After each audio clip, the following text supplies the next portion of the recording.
Hello everyone, Suzanne Ullman here, heart failure nurse, San Antonio, Texas, with Pablo. He's not happy to be here, and I know the lighting's bad, but this was the only place that I could get him to stay. There were no other animals willing to join us today, although there's a cat right here. Oh, there it goes. So, let's talk about masks. 3 kinds of masks. First kind, N95. We call it the duckbill mask. You've seen it. Everyone's talking about it. It's called N95. Well, this is how I remember that it's 95 and not 62 or 94, is because it keeps out 95% of particles that could penetrate it. Thus, it is the safest thing, though not 100% safe, for a healthcare provider to wear when caring for someone on droplet precautions.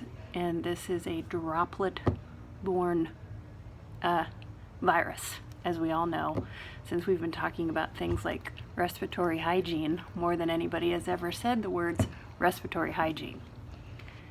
Okay, so N95, that is for healthcare workers in the hospital or transporting someone to the hospital who has active COVID-19 disease. Pablo seems vaguely interested in this. Is it just me? Okay, so everyday people living their lives do not need these masks. If you're hoarding them, shame on you. Number 2,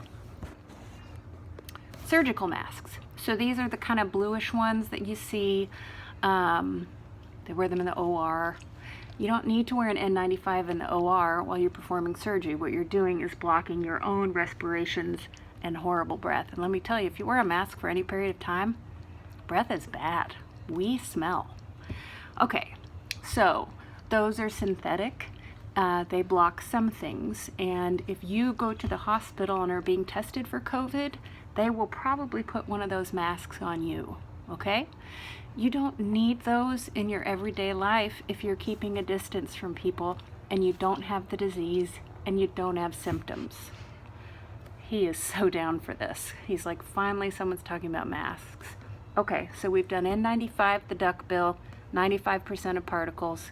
We've talked about surgical masks, which are synthetic, multi-layered, and again, appropriate for people who have the disease and are being transported to the hospital. Okay.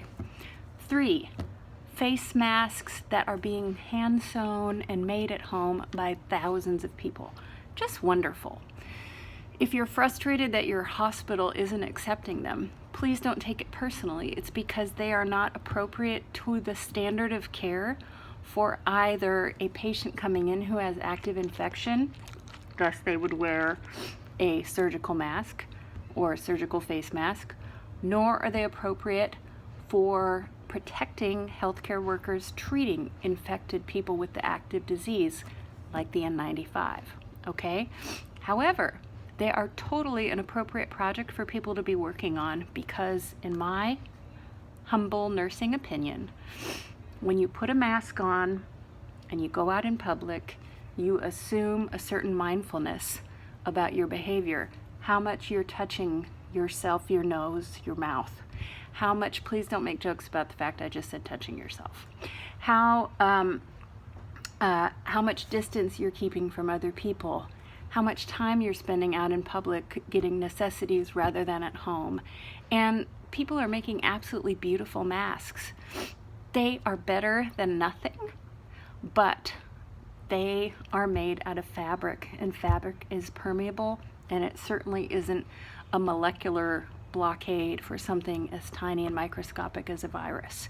So they are not fruitless. They serve a wonderful purpose. But again, N95, healthcare workers treating actively infected people. Surgical mask, good for covering the face of someone with an active infection en route to or while in the hospital before they're quarantined. And then the face masks, wonderful to promote solidarity, mindfulness, and they are better than nothing. Okay. Another week is upon us.